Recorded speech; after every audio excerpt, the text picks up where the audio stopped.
Hello and welcome to the Monday Show via the Everything is Black and White podcast. I am Andrew Musgrove. He is Aaron Stokes, and we are here today to talk about the fantastic scenes as hundreds of thousands of Newcastle United fans took over the city centre to catch a glimpse of their heroes with the Carabao Cup. Aaron, welcome back.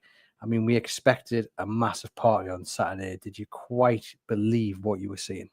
No, I mean, as you say, I think we did expect something that was going to be grand and a little bit over the top, but I think it still took me by surprise to see that many people lining the streets. I think it was, 300,000 across both events, which just goes to show the absolute appetite that there was for it. And it's just a shame now that I think that sort of marks the end of the celebrations. I sort of don't want Brentford to come around tomorrow, because then I think it means being back to reality. We know they're going to probably parade the cup on the pitch ahead of the Brentford game, don't we think? Yeah. I mean, yeah, but then it's probably over, isn't it? Yeah, well, there's other things to focus on, namely getting Champions League football, and then we look ahead to next season when they'll just do it all again. But what a fantastic afternoon it was on Saturday. I mean, what struck me was the amount of people outside of St James Park. You know, you're talking 3-4 hours before the bus parade started, and you know, the same up at the Town Moor as well. It was just, as you said, that appetite to see the players with the cup, and you were only going to catch them for 15-20 seconds if most. If you're at the Town Moor, you needed your binoculars out because you were so far back or looking at a big screen, and the appetite is just unbelievable. Yeah, absolutely. I think, we were pretty lucky being in the Chronicle office on the afternoon. People will have seen the photo that's done the rounds and the videos that's done the rounds of, the people lining the streets, so far back. They probably wouldn't have, as you say, even been able to get a glimpse of it.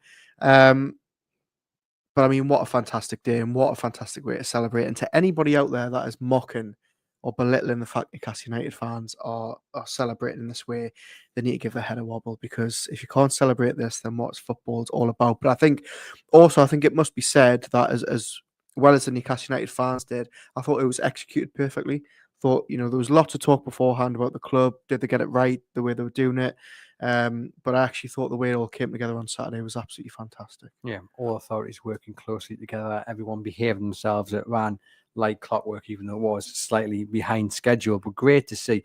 And you are right, there's been a lot of talk, not from Liverpool fans actually, who've been very graceful in defeat, and then have also been very kind about the scenes over the weekend. But other fans from other clubs have gone onto social media and mocked Newcastle United fans for coming out. As you said, 300,000 people across both sides. And first off, I just question why it needs mocking at all, because it's a domestic trophy. It's a major piece of silverware. Should you not be celebrating it? I don't get that. Surely any club that lifts the League Cup will be celebrating, maybe not in those numbers, but still would be having a cup parade. But secondly, if I was the likes of Manchester United, for example, or any other big club in the Premier League threatened by what they saw on Saturday, I would be slightly more concerned that eventually the passion and the commitment from the fans, which has always been there. You think back to 98 and 99, and the streets were lined at the Civic Centre, and they'd lost both FA Cup finals. It's now matched by the ambitions in the boardroom. And that wasn't always the case, especially under Mike Ashley. And back in 98, 99, they were tailing off from the entertainers and becoming like a mid-table side. But this time, there's a real desire and real want to turn this club into a proper force with a proper strategic plan. It's not just kind of a hope and kind of a big dream. There's a real plan here. Now, if I was those fans mocking, I'd be slightly more concerned about what's to come in terms of Newcastle's plan to be the biggest and best football club in the world. Yeah, I just can't get on board. I can't understand why anybody would want to be a member of the celebration police. As I said, just a couple of moments ago, football is about enjoying these things. If we can't enjoy a cup win, then what on earth can we enjoy? One thing I will say though is that if that was the scenes on Saturday for a Carabao Cup, can you imagine if they win a Premier League or dare I say a Champions League? I think God knows what would happen. But anyway, we're getting ahead of ourselves. And I think, and you obviously rightly say, you wrote about it over the weekend, didn't you? About it essentially being, sort of a warning to other clubs that, this will probably be the first of many. And it should, pose a real sort of threat to these teams that, as you rightly say there, the ambition is not just from the fans anymore. It's sort of city and club wide. Yeah, because I think back to Johan Cabai and his chaotic exit, shall we say, when he eventually went off the PSG. But of course, he went on strike, didn't he? Try to force a move to Arsenal. And it came out that he'd been promised a move to a bigger club. Come to Newcastle United, make yourself a hero, make your name in the Premier League, and then go on to a bigger club. Effectively, Newcastle was a stepping stone. And that was how Newcastle was sold to players under Mike Ashley. Whereas this time, it's not under these owners. This is the final destination. This is where you want to be because you're going to win things as time goes on. And it used to be, oh, look out there, look how passionate they are. Listen to the roar at St. James's Park. Don't you want to be a hero in front of these fans? And that would only get you so far because players want to win things. As bad as Kabai's exit was, I couldn't begrudge him leaving because they were never going to win anything here. Whereas now, at Newcastle United, it's not just about going to Isaac and saying, look how passionate those fans are. It's about going to Isaac and saying, we're going to sign X, Y, Z. We've won the League Cup. We're going to get in the Champions League, and in 2 years maybe we could even make a march on the Premier League. It's about selling a real plan to win things, and that's what's different this time around. Yeah, I think there's two sides to look at it, and the first one is all those players that have came in the last 3 or 4 years, your likes of Isaac and Bruno and Tonali, and I think Bruno especially because he came in with these grand visions of playing in the Champions League and winning things, and everyone thought, okay, mate, let's calm down. We're in the relegation zone at the minute. But for all those players that were sold the dream of Newcastle can go things, they've done it now. Yes, they don't want to stop, but they've got that first one in the monkey off the back.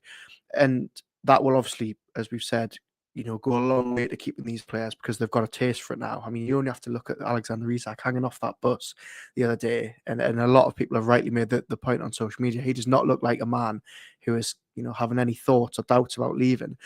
And then on the other side of it, I think, as you rightly say, now, we always talk to me about players wanting to come and play for Newcastle because they see more flags and they think, wow, how brilliant would it be? Now they're actually seeing a club with ambition on the pitch as well, not just in the stands. And the scenes that we saw on Saturday will only go to strengthen that and sort of Newcastle standing around the world for players who are in La Liga or Serie A, Liga, and who might be a little unsure about whether Newcastle's the place to come for their career. And I think you only have to look at Saturday to say, well, it is, that they're up with the big boys now. It's just so exciting because if you look at the number of players who featured in that League Cup final that were here before the takeover, it's like 5 or 6 of them, that ended up getting involved. And you think, okay, they've spent a little bit of money, but the Premier League rules mean they've been quite restrained in what they've been able to spend. Imagine when they do find that wiggle room and actually go out and properly invest. They've built a core team of great players. The core is world-class players: Isaac, Bruno, Tonali, Joe Linton. You've got really, really strong world-class players here. Now we're just waiting for them to add a little bit more. And honestly, I'm so excited about what's to come around the corner. Yeah, you think of what they've achieved so far, Champions League qualification, firstly, a cup now. And as you say, so many of those players have had to improve with the club. Dan Burn, Jacob Murphy, Martin Dubravka, all these players who we probably thought wouldn't still be at the club this far into the journey. No disrespect aimed at them. And now, I've just written a piece about it this morning about sort of what comes next for Newcastle. And one of those big things is the transfer plans. We know that they are going to have a little bit more money to spend in the summer. We know that the financial shackles are going to be loosened a little bit in terms of PSR. And I think it just adds to what I was saying a moment ago. Now you've got a little bit of money. You can probably raise the caliber of players you wanted to bring in that we've been sort of looking at in the last 2 or 3 windows and sell them this thing of, okay, look, come and be part of these celebrations. Come and be part of this the next time it inevitably happens. And I think also it raises the level of player that you sign as well. You're not just going after these kind of undiscovered gems as Cabai was in France. You're going after players who are probably already in the category of a top-class player because you can sell the vision of winning. Whereas Cabai, for example, you had to sell the vision of you will then move on to an ambitious club. But as I say again, right here, right now, we know the owners are deadly serious about what they want to achieve. And we saw the chairman on the pitch saying this is the first, it's not going to be the last. And I believe him. And I think if they can spend big in the summer, we think they're going to spend, of course, more than they have done in the previous windows. Again, Newcastle United could be a force to be reckoned with come the start of the season. Yeah, I think you ask anybody who was at the parade on Saturday, anybody who supported them was maybe watching from afar as to whether that'll be the last one Newcastle win in 70 years, and a lot of them will say absolutely not. And I think in terms of what you say there about the players that can now sign, the three we've just mentioned there, Bruno, Tonali, and Isak, feel like the three big sort of standard bearers now is about players who you bring in and are going to raise the level. Now, I think Newcastle still obviously have a way to go, and that's because of what we've been speaking about some of those players who are still involved at Newcastle, who are here pre-takeover. But I think if you just bring one or two more of those Tonalis, those Isaks in, that is when Newcastle raise their level again, and we go from talking about the odd Carabao Cup win to really challenging for the likes of the Premier League. Yeah, no, 100%. And before I talk about the ambition within the boardroom, all they've got to do is play a clip of Saturday from any angle, and the potential rival wouldn't be able to resist, I don't think, because it was something special. I mean, what stood out for you on Saturday? Anything in particular? Seeing being very, very worried about fans falling off lampposts outside our office. That we were obviously, so just to set the scene, before the bus left St James's Park, I was stood in our office here at the Chronicle, which is above Ellen Square, and we had a perfect view, didn't we, of the Gallagher where the bus was going to come down.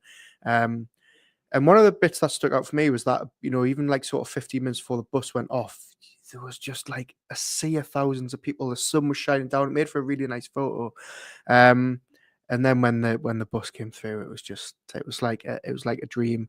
And even seeing so many people at the Town Moor, thousands flocking there, as you say, a lot of them needing binoculars, a lot of them being away from the action, not allowed to take drink there with their families. It was a really, really fantastic day. But I think those bits in the city centre, around the Gallagher, around our office, around St James's Park, were the bits that made it for me. Yeah, the view from our office on Percy Street give you the perfect vantage point of it. You took has been witnessed more than 3.7 million times on our Facebook page, and it was as the bus parade came round the corner from Gallagher onto Percy Street. I have to say, so many great memories. I mean, lots of kind of kids on the dad's shoulders, which really stood out for me, and just thinking that growing up, we were just used to failure. And I go back to that 98-99 finals, winning it would have been brilliant, but I think you would always feel like it probably would have been a one-off more than regular thing to come, because there was so much turmoil on and off the pitch.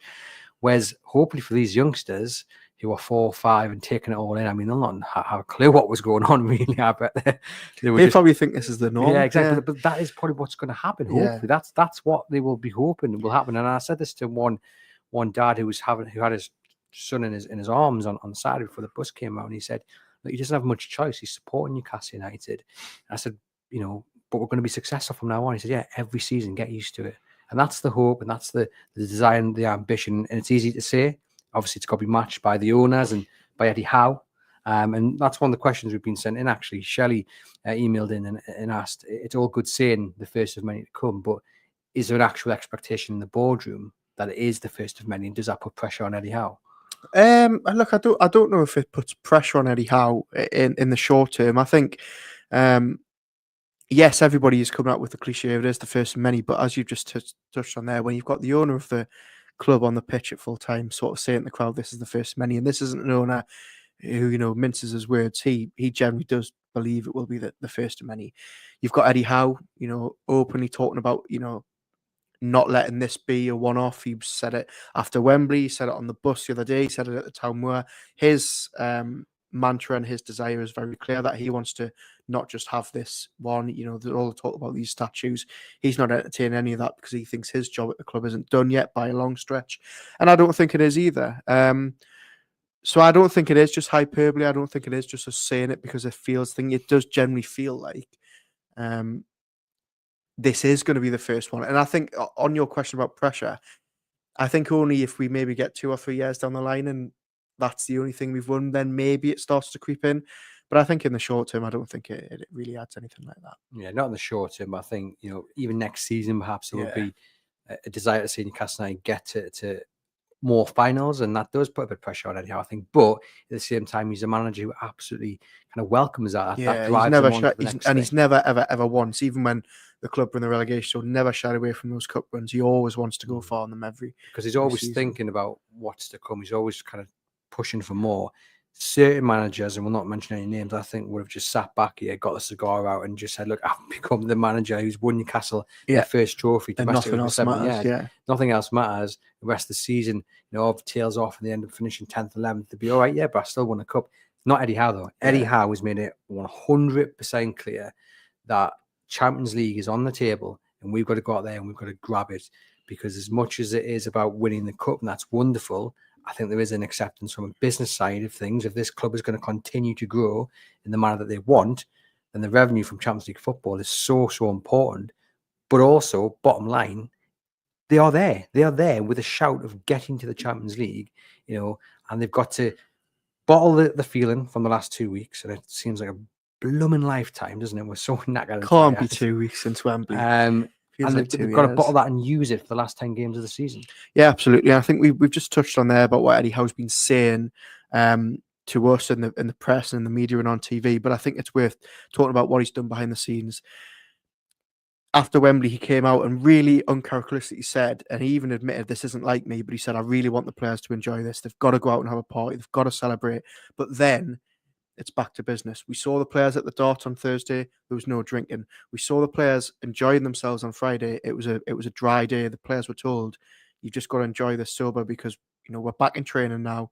We've got a Premier League game coming up. We're not going to be carrying on the celebrations, even though we might want to. You know what was good about that? It looked like everyone stuck to it. Oh yeah, 100%. Other teams would have one or two.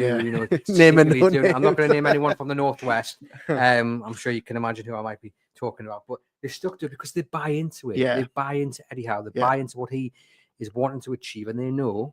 Well, they don't know. I mean, they don't have to kind of dream about it. It's right there in front of them. They trust the manager. They've won a cup. Listen to him. We'll get Champions League. And I think, again, uncharacteristically, it was good that he gave them that time off the leash. As Eddie Howe rightly said, he's not usually like that. He wants them to be fully focused. But even he said, "Look, this is gonna, really, this is really taking it out of us, the Carabao Cup, when we need to enjoy this and not make sure it passes us by." And I think the players will be better for that trip to Dubai, where they did some more with that, training, but they also managed to, spend a bit of time together.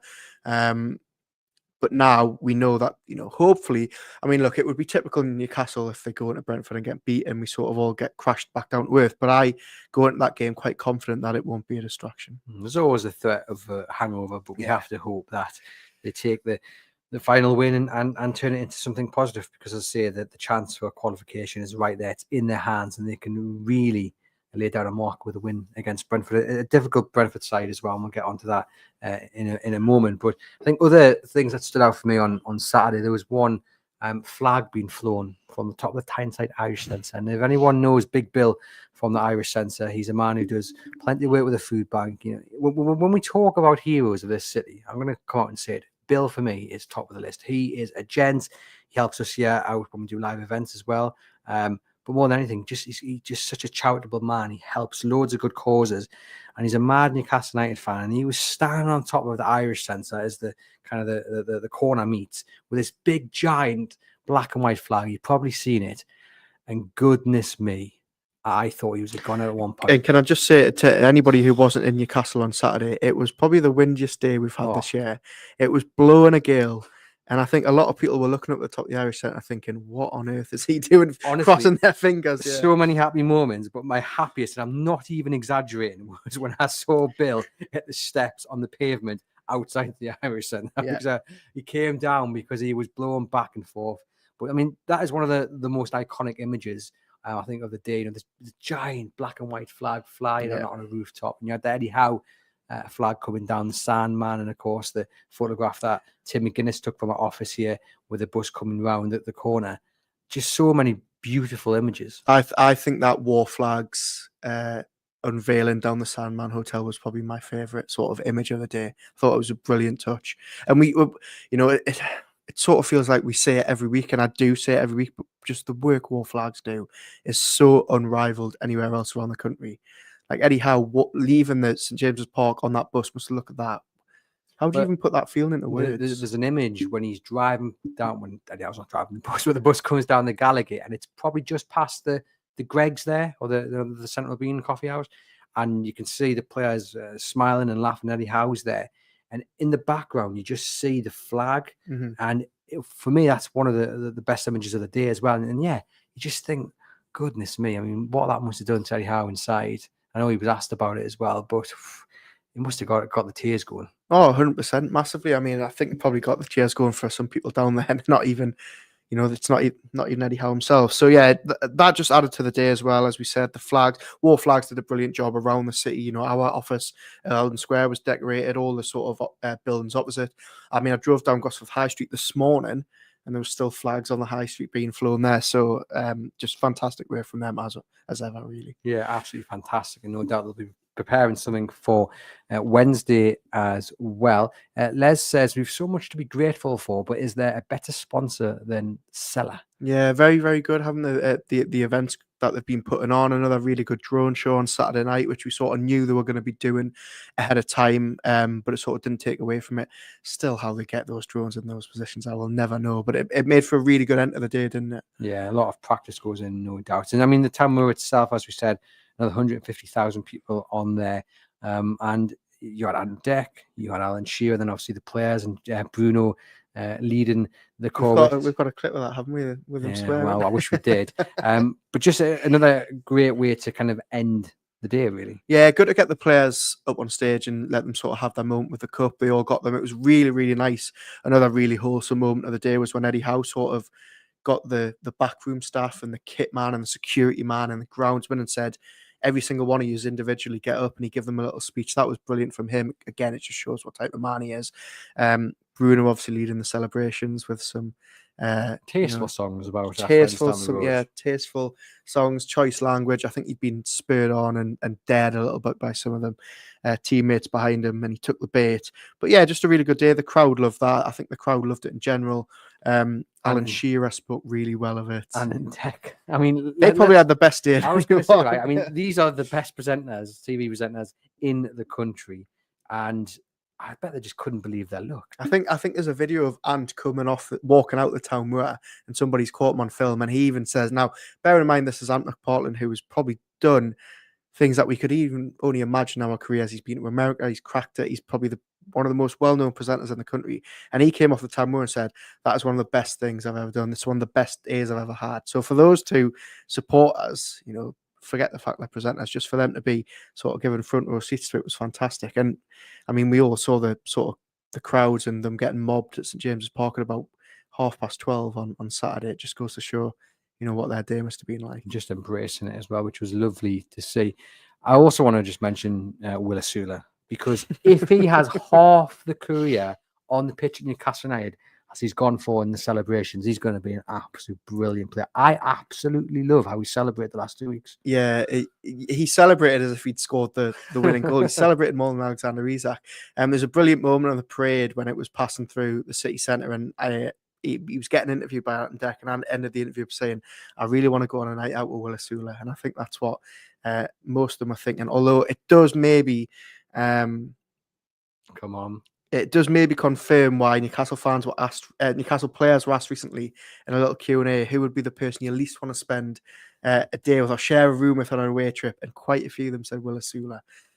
He's very energetic. He is. He's very energetic, and I think even though he hasn't done much on the pitch this season compared to the others, I think what he does for the dressing room is fantastic. Yeah, and you know what? That's what kind of gives me hope that I think he is going to make it, because he's clearly so well implemented within the dressing room. Yeah. Very close to Bruno, very close to Willock, and Willock, and all those. And I think that's really good, not only to keep him on the kind of the right path in terms of focusing on the football and channeling that energy that he's clearly got into his talent, but also just to kind of learn from. And I think he's just going to have the right guidance with some of Newcastle's best ever players that we've seen. Yeah, and hopefully scenes like Saturday give him a little bit of personal drive to want to make something of himself at the club. I'm sure he doesn't need any more convincing, but I think the challenge for him now is making sure that, hopefully we can see him a little bit more in the next year or two, and hopefully he can build on what we've seen so far. But Mark Gillespie, loving life as well. As many people have pointed out in the last 2 weeks, just the best job in the world. Imagine that being your job. Getting the chance going. Yeah. But yeah, he was certainly enjoying himself on Saturday. John says, surely Saturday should show the likes of Isak, Bruno and Tonali that their future lies here and shouldn't move regardless of who comes in for them. I think we just go back to the point we're making earlier in the show. To a certain degree, yes, But now they've got the ambitious owners, then I think it's going to be very, very difficult, unless it's a Real Madrid or a Barcelona coming in to persuade any one of those three that's been mentioned there to leave here. Yeah, I would agree with that. You know, I mean, just why would you? Premier League wise, why would you? You know, I don't see really. I mean, Liverpool, Man City, maybe an upgrade, but Man City kind of going through the motions. But certainly not Arsenal. I mean, I still can't really wrap my head around why so many people think Arsenal are sort of a viable option for.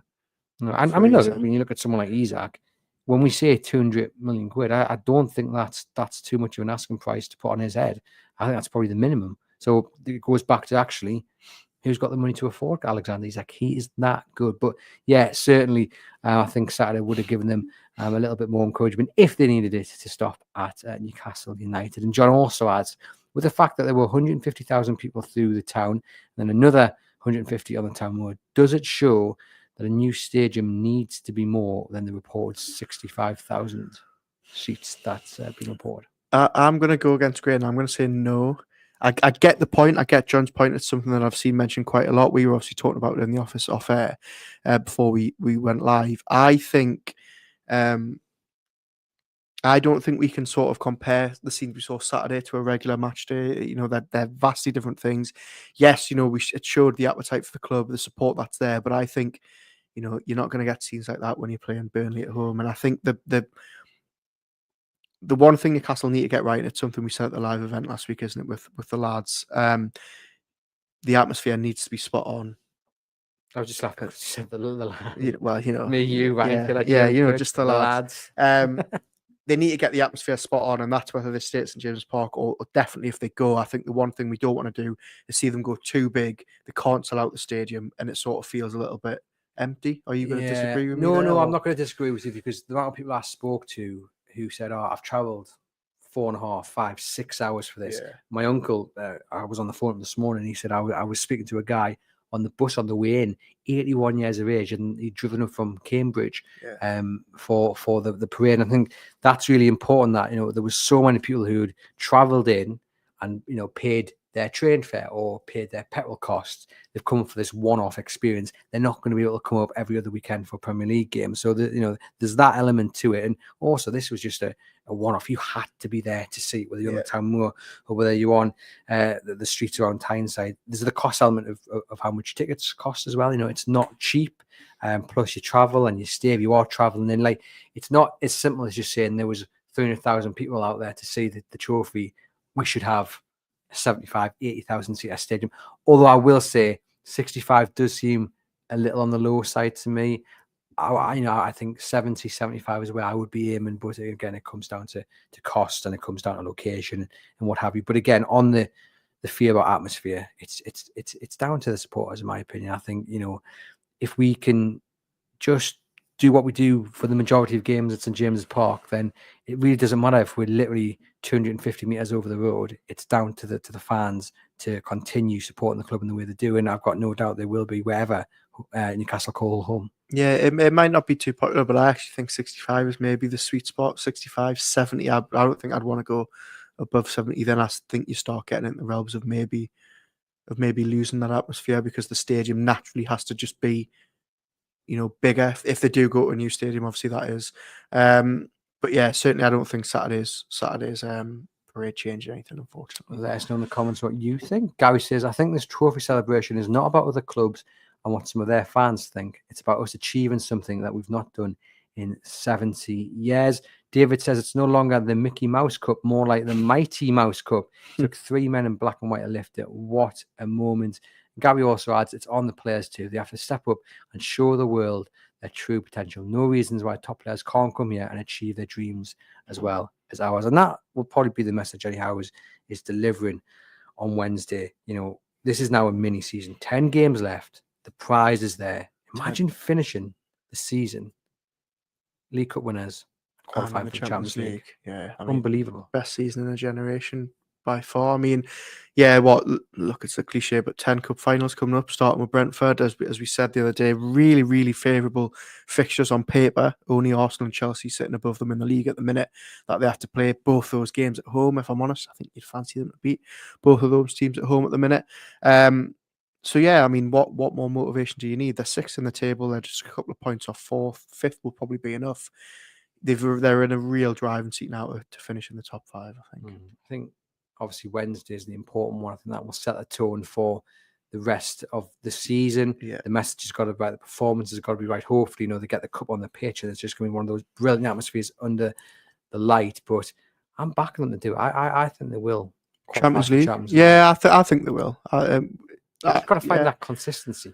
Yeah, which has admittedly been lacking this season. But I think what's 2 weeks ago has done for the club and the city, I think that will be enough to spur them on. And I think tomorrow. Sorry, not tomorrow. I think Wednesday we might see one of those games where we see a really good atmosphere, because I think everyone still will be on a high, and it will carry over from Saturday.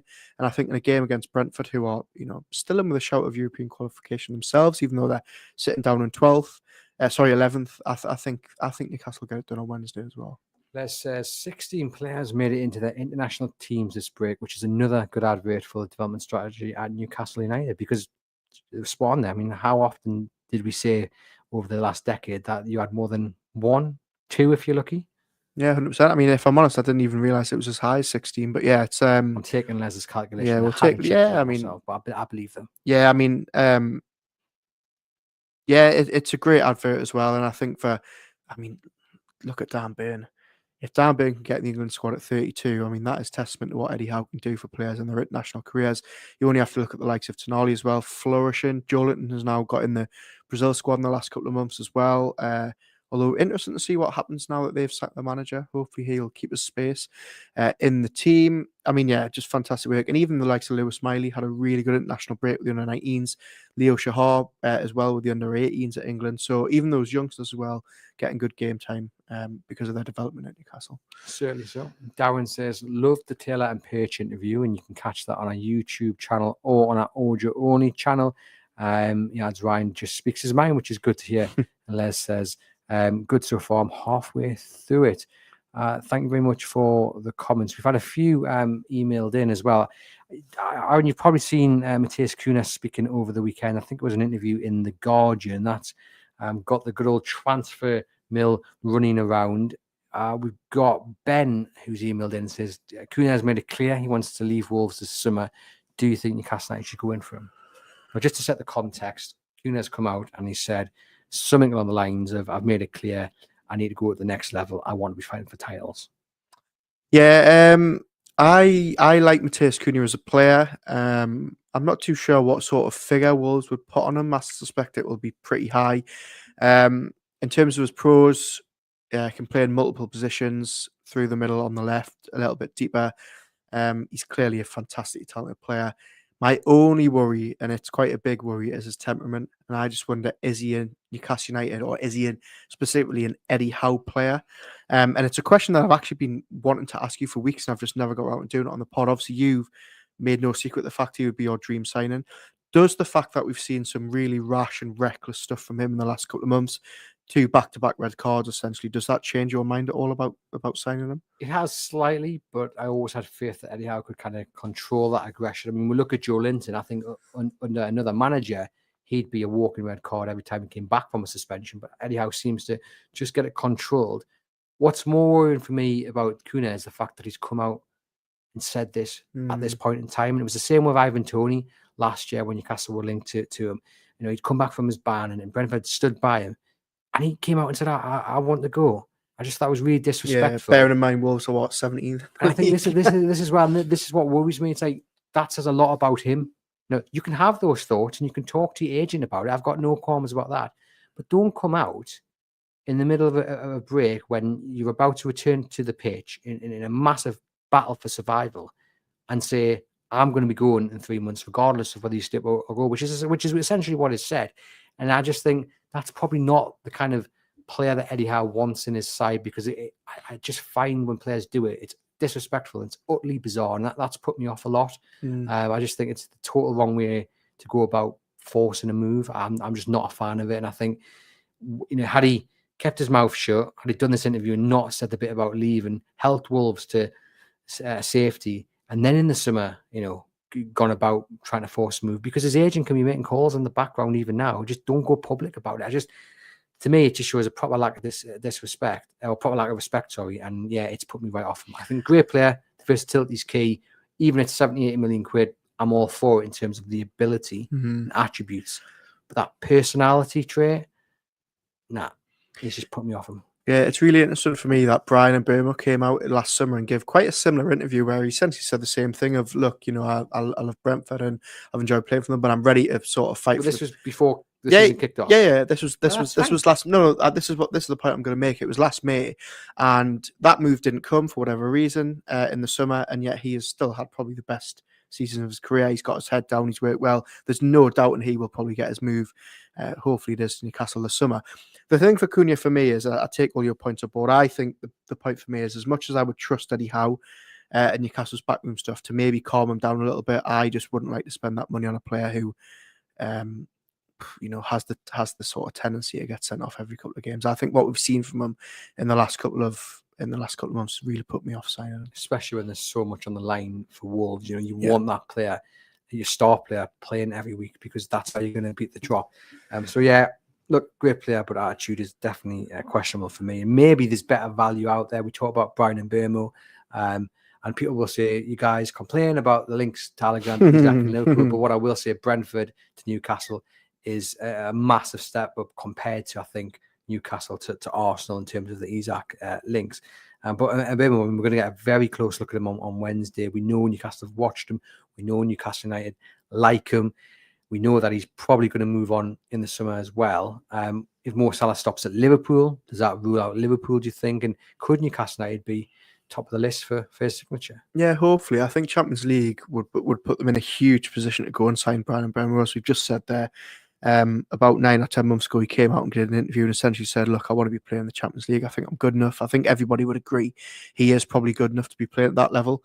There will be huge competition from this summer, but I think Newcastle definitely be in the conversation. It's the position they need to strengthen. They will likely have the money to do it. So yeah, he will be top of a lot of people's shopping lists come the summer. And he says Cunha would be a stupid signing. He plays on the left or on the number 10. We have Gordon and Barnes on the left, and we don't play with the number 10. Also, he's an expletive, and we overpriced. It would be a stupid signing. Gary says he's got temperament issues, and he's not for me. So there we go. Yeah, I don't think many people are appearing to be fans of Cunha coming to Newcastle United. But a few more questions sent in via email, so let me just read this one. We've got questions about Kieran Trippier after his performance in the final, and he's obviously looking likely to start the next 10 games if he manages to avoid injury or suspension. I mean, what do you think the future holds for him? Beyond the next 10 games, I'm really not too sure, because Eddie Howe's made a point of keeping him in January 2024, keeping him last summer, and then keeping him again in this January. But then I suppose come the summer, is it maybe time for him to go? I don't know. I think he's clearly been maybe angling for a move. He hasn't got it. He's again, got his head down, worked really hard, improved, impressed. I think he was very good in the final. That will have done him the world of good confidence-wise, and just maybe for people remembering how good he is. As you say, he's absolutely nailed on to playing those next 10 games, fitness providing. But if you ask me now, will he still be here next season? I don't know. I sort of hope so, if he still maintains this level. But I don't know. Because there's a few decisions that need to be made about the futures of players. Callum Wilson, Fabian Schär, and a few others as well. I mean, obviously, they've all rightly celebrated the last couple of weeks, but someone somewhere in the background will be having to face that, or those questions probably now. There's not that many weeks or months until a definite decision has to be made on the futures of these players. Yeah, and there's more that you haven't mentioned there. Martin Dubravka, Nick Pope, Sean Longstaff, Joe Willock. What happens to all these players who maybe haven't played the starring roles this season? So we've talked about at the start of the show about Eddie Howe sort of getting back into work mode, but Paul Mitchell was on those bus stop celebrations the other day, but he'll be straight back to work this morning, ironing out the futures and getting those transfer targets eyed. So really interesting summer. I think it's going to be a really transformational one. I think we'll see incomings and outgoings. So the debate about Martin Dubravka, Nick Pope, that's ended, hasn't it? Yeah, that's done and dusted. Yeah, great save against Liverpool in the final. I think he'll be starting the games until the end of the season.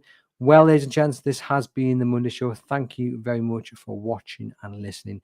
Do hit thumbs up, do hit subscribe, do click the link in your podcast description box for your discounted offer on your NordVPN plan. Support the podcast and protect yourselves. And we will see you guys later in the week, hopefully celebrating 3 points for Newcastle United over Brentford.